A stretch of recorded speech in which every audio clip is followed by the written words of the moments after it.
Welcome to the Global Fantasy Sports Forum. We are currently here doing our NRL Fantasy team review. We'll be doing our NRL Supercoach team review as well, so stay tuned for that. But the season is not long away before it gets started in Vegas.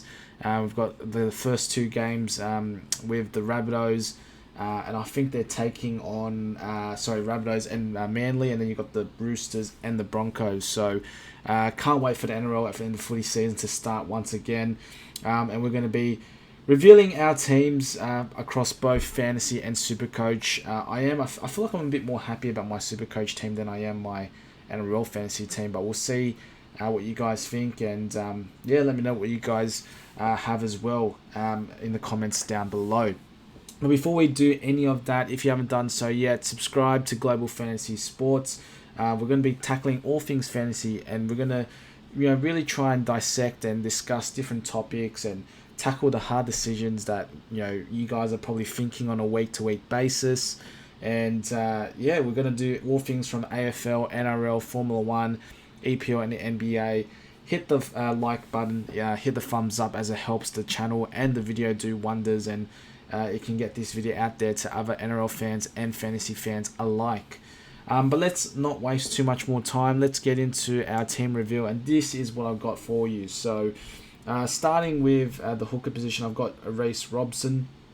I reckon you've got Harry Grant and Damien Cook, Marshall King as potential options, but I feel like Robson, he'll be able to build upon last year and hopefully average in the 50s. And also at a nice price, hopefully he'll be able to make some money as well. I feel like with guys like Cookie and all that, they'll probably drop price before they rise again. So I'm going to start off with Robson. I'm a big fan of my mids. My mids, I've got Ruben Cotter, who is now co-captain of the Cowboys, and I think he's going to be in for a big season. Joe Tarpany, I've always been a big fan of him. And then also Jermaine Hopgood for my Parramatta Eels, and he's the workhorse of the team, and I expect another big season from him. And the dual position is a great asset to have as well. Moving into the edges. Now, my edges, they are a lot more trying to get bang for your buck. I've got a lot of underpriced and undervalued players, hopefully, who can break out. Pia Kura, who hopefully will be a nice cash cow. Same with Sua Wong, who will hopefully break out with the Roosters this year as well.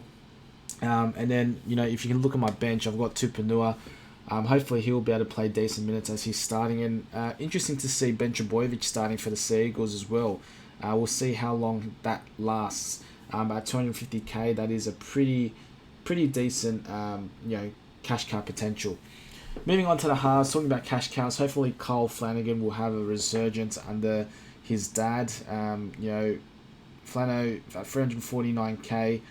He's had potential in the past, but hopefully he'll actually do some good things for the Dragons.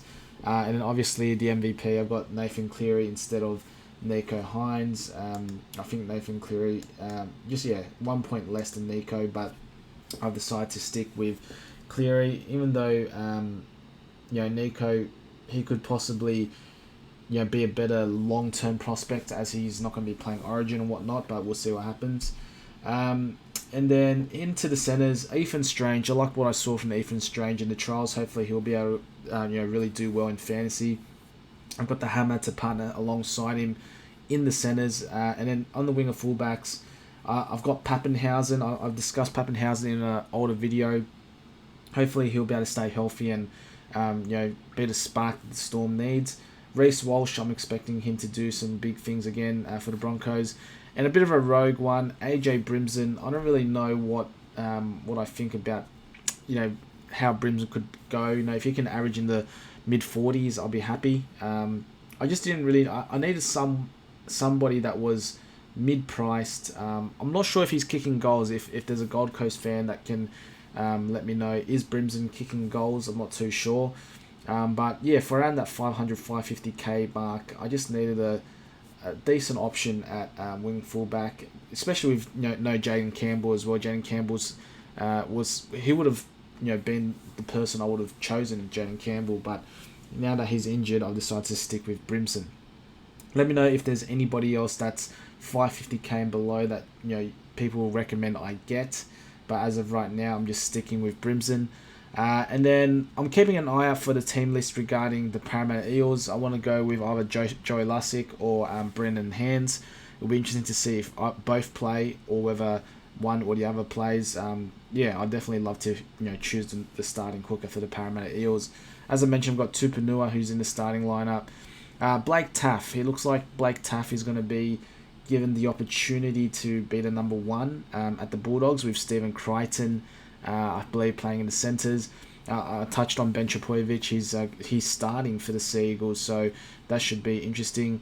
Jamin Salmon, he's somebody that has been a talking point, I guess, throughout the trials.